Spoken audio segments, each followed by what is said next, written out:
Okay, good morning students. आज हम फिर से अपनी टेक्स्ट प्रॉब्लम्स करेंगे। तो 6 क्वेश्चन से हमें स्टार्ट करना है।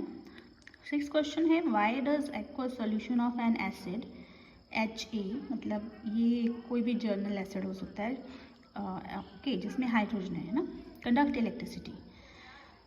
तो aqua solution of an acid HA conduct electricity क्यों, ये क्वेश्चन है। ओके और एक्वस सॉल्यूशन में ही करता है। तो आप लोगों ने इसका आंसर ध्यान में रखना है। हम लास्ट में भी कल बता के गए थे कि एसिड्स जो होते हैं वो होते हैं जो एक्वस सॉल्यूशन में, मतलब जब इनमें वाटर होगा, जब इनमें वाटर डाल दिया जाएगा तो ये अपने आयंस में चेंज हो जाते हैं। इनके पास रिप्लेसेबल या हाइड्रोजन रिलीज करने के लिए होता है H पॉजिटिव, या यहाँ पे नेगेटिव आयन रिलीज करेंगे। ये एसिड्स हैं क्योंकि H पॉजिटिव आयन रिलीज कर रहे हैं। क्वेश्चन है कि ये कंडक्ट क्यों करते हैं इलेक्ट्रिसिटी। तो कंडक्ट इसलिए करते हैं कि जैसे ही इन्हें पानी मिलता है they get dissociate into its ions, वो आयंस में डिसोशिएट हो जाते हैं। H पॉजिटिव है यहाँ पे और A नेगेटिव। जैसे एक एग्जांपल ले लूँ, HCl एसिड है, हाइड्रोक्लोरिक एसिड। जब इसमें पानी डाल दिया जाएगा it will dissociate into H positive and Cl negative ion. इसको एक और तरीके से लिख सकते हैं HCl प्लस वाटर, और हमारे पास बनता है, एक्चुअल रिएक्शन वैसे ये है, हाइड्रोनियम आयन और Cl नेगेटिव। H यहाँ डाला जाता है वाटर के पास और बनाता है हाइड्रोनियम आयन और Cl नेगेटिव। तो ये जो आयंस बनते हैं एसिड के in aqua solution, these ions are responsible to conduct electricity. ठीक है, हमें पता है कि जो इलेक्ट्रिसिटी कंडक्ट होगी वो आयंस की वजह से होती है ना। तो आयंस हैं इनके बीच में, जब ये वाटर में है तो आयंस कंडक्ट इलेक्ट्रिसिटी। ये इसका आंसर है। देखिए इसका आंसर क्या है, मैं रीड कर लेते हैं। Aqua solution of an acid release H positive ions and anions in the solution since ions are the carrier of charge the aqua solution of acid conduct electricity. इसका आंसर ये आ गया। सेम वही answer है, और answer है सिर्फ क्या, आयंस ये देते हैं, H पॉजिटिव आयंस और एनायंस। चलिए नेक्स्ट क्वेश्चन देखते हैं। 7th क्वेश्चन है, why does not dry HCl, ध्यान में रखिएगा, dry HCl gas change the colour of a dry litmus paper. आपके पास ड्राई HCl गैस दे रखी है और ड्राई ही लिटमस पेपर दे रखा है, और वो बोल रहे हैं कि कलर क्यों नहीं चेंज हुआ। आप सबको पता है कि एसिड्स जो हैं वो ब्लू लिटमस को रेड में चेंज करते हैं, लेकिन आप ये भी जानते हैं कि एसिड्स अपना H पॉजिटिव आयन या एसिडिक करैक्टर तभी शो कर पाते हैं जब वो किस में होते हैं, वाटर में, जब वो एक्वस होते हैं। ऐसे ड्राई होगा, अगर मैं ड्राई HCl लिखूं यहाँ पे, it will not turn blue litmus into red. Dry नहीं होगा, ड्राई में आयंस नहीं बनेंगे, H पॉजिटिव आयन नहीं बनेगा। और एसिड्स वो बोलते हैं जो H पॉजिटिव आयन देते हैं, पर वो देते किस में है, सिर्फ एक्वस सॉल्यूशन में। अगर इनमें से एक भी चीज़ वेट है, जैसे यहाँ पे ड्राई HCl की जगह एक्वस HCl होता, तो वो लिटमस पेपर में रेड कलर शो करता, या तो लिटमस पेपर ही थोड़ा सा क्या होता, गीला होता, उसमें पानी होता, तब भी एसिड उस पानी से टच होके डिसोशिएट होके H पॉजिटिव आयन देता, और वो H positive ion blue litmus को रेड में चेंज कर देता। बट ऐसा नहीं है, दोनों चीज़ें ही क्या हैं, ड्राई हैं, इसलिए ऐसा नहीं होगा। आंसर देखिए, dry HCl fails to release any H positive ion which means that it is not acidic. जब वो ड्राई है तो वो एसिडिक नहीं है, एसिडिक तब होता है जब वो H पॉजिटिव आयन देता है ना। It fails to change the colour of the dry litmus paper which has also no moisture present. तो ये है 7th का आंसर। ओके नेक्स्ट क्वेश्चन देखते हैं। While diluting an acid, why is it not recommended that acid should be added to water, not water to the acid? ये बहुत important question है। वैसे भी जर्नल आप लोग जब ये कभी प्रैक्टिकल्स करते हैं तो ध्यान में रखिएगा कि एसिड को डाइल्यूट करना। डाइल्यूट मतलब हमारे पास जो एसिड्स बॉटल में आते हैं लैब्स में वो कंसनट्रेटेड फॉर्म में होते हैं। अब हमें कंसनट्रेटेड ही नहीं चाहिए होता, हमें डाइल्यूट भी चाहिए होता है, तो हम उसमें पानी ऐड करके उसको डाइल्यूट बनाते हैं जितनी नॉर्मेलिटी या मोलारिटी का हमें चाहिए होता है। तो ध्यान में रखिएगा कि आपने कभी भी वाटर को एसिड में नहीं डालना है। आपने हमेशा ही acid should be added to water. Acid को धीरे धीरे, इकट्ठा नहीं, धीरे धीरे करके प्रॉपर स्टेरिंग करके पानी में डालना है। जैसे मान लीजिए मुझे करना है, अगर बनाना है 100 ml सोल्यूशन, तो अगर मान लीजिए मैं 20 ml एसिड ले रही हूँ और 80 ml वाटर ले रही हूँ, तो मैं उस 20 ml को 20 इंस्टॉलमेंट्स में धीरे धीरे धीरे धीरे डालूंगी पानी में। देखिए रीज़न क्या है इसका।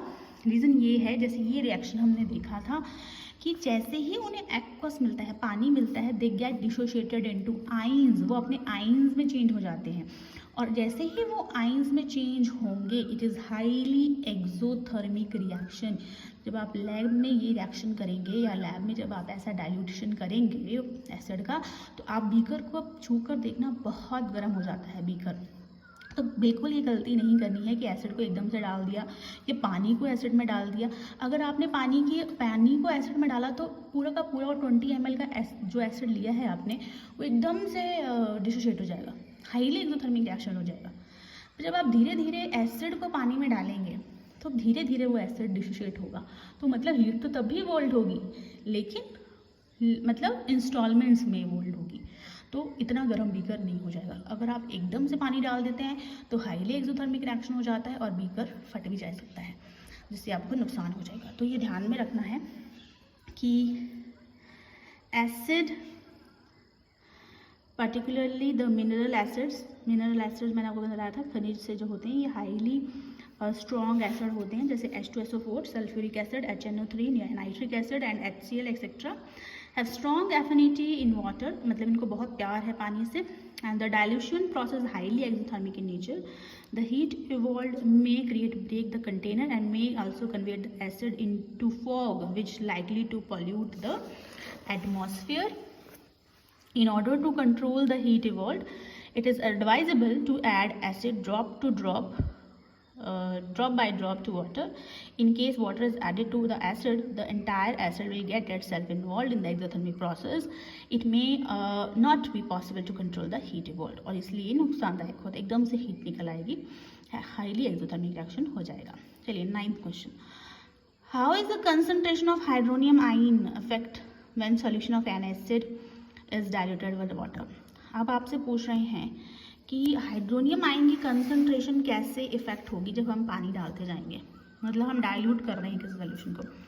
अब मान लीजिए मेरे पास एसिड है, जैसे हमने बोला ये 20 ml एसिड है, तो 20 ml में H पॉजिटिव आयंस भी मैं 20 काउंट कर लेती हूँ और ये वाले आयंस भी 20 काउंट कर लेती हूँ। अब मैं पहले 80 ml वाटर डाल रही थी, अब मैं 100 ml और डाल रही हूँ, तो पानी का अमाउंट ज़्यादा हो रहा है ना, पानी का अमाउंट ज़्यादा हो रहा है, लेकिन इन आइंस की कंसंट्रेशन तो वही रह रही है 20, क्योंकि हमने एसिड नहीं किया है ज़्यादा। डाइल्यूशन में हम क्या करते हैं, पानी डालते रहते हैं, मतलब हम सॉल्वेंट की कंसंट्रेशन को बढ़ा रहे हैं, सॉल्यूट को उतना ही रख रहे हैं। तो सॉल्यूट हमारे पास क्या है, एसिड, और एसिड कितना है 20 ही है, हालांकि वाटर अब कितना हो गया 180। तो नेचुरली जो आइंस की कंसंट्रेशन होगी अगर देखी जाए तो पर वॉल्यूम वो क्या होगी, डिक्रीज हो जाएगी। देखिए ये आंसर है, the volume of the solution increases, naturally increase हो जाएगा, and the number of the ions per unit volume decreases, ये हो जाएगा। तो ये इसका आंसर है। क्वेश्चन 10 देखते हैं, how is the concentration of hydroxide ion effect when excess of base is dissolved in the solution of sodium hydroxide.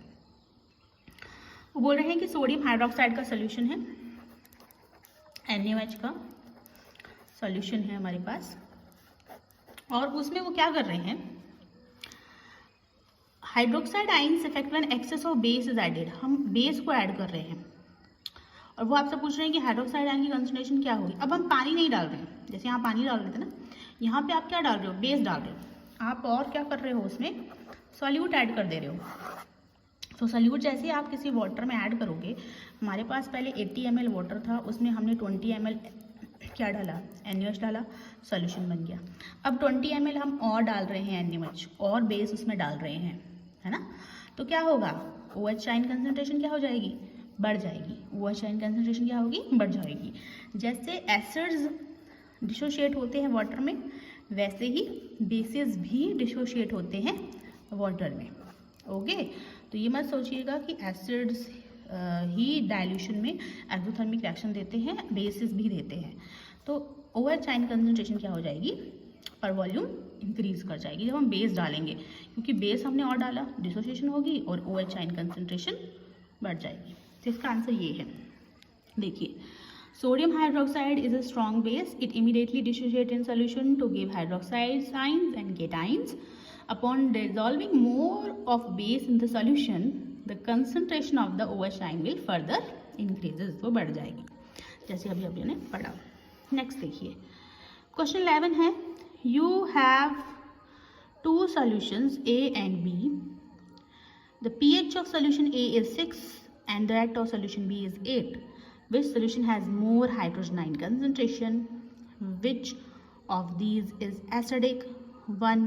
Which one is basic? अच्छा, अगर आपका ये जो क्लियर नहीं होता है वीडियो तो बता दीजिएगा, क्योंकि कई बार मुझे लगता है कि शायद क्लियर ना हो। तो देखिए, कौन सा सोल्यूशन है A और B, वो क्या होगा, pH 6 वाला या pH 8 वाला, किस में आयन कंसंट्रेशन ज़्यादा होगी। तो अगर आपको रिलेशन याद है तो pH जो होता है वो होता है -log 1/, हाइड्रोनियम आयन या फिर H पॉजिटिव आयन, है ना, ये होता है। तो देखिए, ये एक्चुअली में इन्वर्सली प्रोपोर्शनल है। ये pH क्या है, इन्वर्सली प्रोपोर्शनल है H आयन कंसंट्रेशन का। ओके, तो कहने का मतलब क्या है, कहने का मतलब ये है कि अगर हाइड्रोनियम आयन कंसंट्रेशन ज़्यादा होगी तो pH हमेशा ही क्या होगा, कम होगा। pH हमेशा ही क्या होगा, कम होगा। इन्वर्सली प्रोपोर्शनल में यही होता है। अगर हाइड्रोनियम आयन कंसंट्रेशन ज़्यादा है तो pH कम, अगर pH ज़्यादा है तो हाइड्रोनियम आयन कंसंट्रेशन या H पॉजिटिव आयन कंसंट्रेशन कम। तो यहाँ पर pH है हमारे पास 8, तो किसी सोल्यूशन का pH 8 है, इसका मतलब क्या हो गया, उसका pH ज़्यादा है तो H पॉजिटिव आयन क्या होगी, कम। और किसका 6 है तो उसकी hydronium ion as comparison to this, जिसका pH 8 है, उसमें H पॉजिटिव आयन कंसंट्रेशन ज़्यादा होगी। आपने ये भी याद रखना है, pH is equal to -log 1/, hydronium ion concentration, और pH और H पॉजिटिव आयन कंसंट्रेशन, ये जो ब्रैकेट्स लगाते हैं हम, ये कंसंट्रेशन टर्म के लिए होती है, ठीक है। तो वो हमेशा इन्वर्सली प्रोपोर्शनल है। ओके, देखिए, the pH of solution is inversely proportional to the concentration of H positive ions in the solution. Lesser the pH of the solution, more will be the H positive ion concentration. The solution A with pH 6 has more H positive ion concentration than the solution with pH equal to 8. यही answer है। Okay, तो ये हमारा answer हो गया। Okay, which one is basic, अब हमें बताना है विच वन इज बेसिक। अब देखिए, इन्होंने क्वेश्चन थोड़ा ट्रिकी सा किया है। आप बोलेंगे दोनों में तो H पॉजिटिव आयन कंसंट्रेशन बोल रहे हैं, है ना, तो इसमें से बेस कौन सा है। नेचुरली जिसका pH ज़्यादा है उसका H पॉजिटिव आयन कंसंट्रेशन कम है, तो मतलब वो थोड़ा सा क्या होगा, बेसिक होगा। तो यहाँ पे देखिए आंसर आगे, the solution A is acidic because the pH is less than 7 and the solution B is basic because its pH is more than 7। तो हमारे को ये भी पता है कि pH अगर 7 हो तो न्यूट्रल होता है, pH 7 से अबव हो तो बेस होता है, और pH अगर बिलो 7 हो तो एसिड्स होते हैं। ये pH स्केल का फंडा है, इसको याद रख लीजिए। pH 7 न्यूट्रल, pH 7 से ज़्यादा हो तो बेस, और 7 से कम हो तो एसिड, है ना। तो यहाँ पे आपके पास pH 6 जिसका है, ओके, वो आपका एसिड है। और चलिए क्योंकि उसकी H पॉजिटिव आयन कंसंट्रेशन ज़्यादा है, ओके, ध्यान में रखिएगा ये बात। चलिए नेक्स्ट क्वेश्चन है, एक ही क्वेश्चन करेंगे अब हम 12th he. What effect does concentration of H positive ions have on acidic nature of the solution.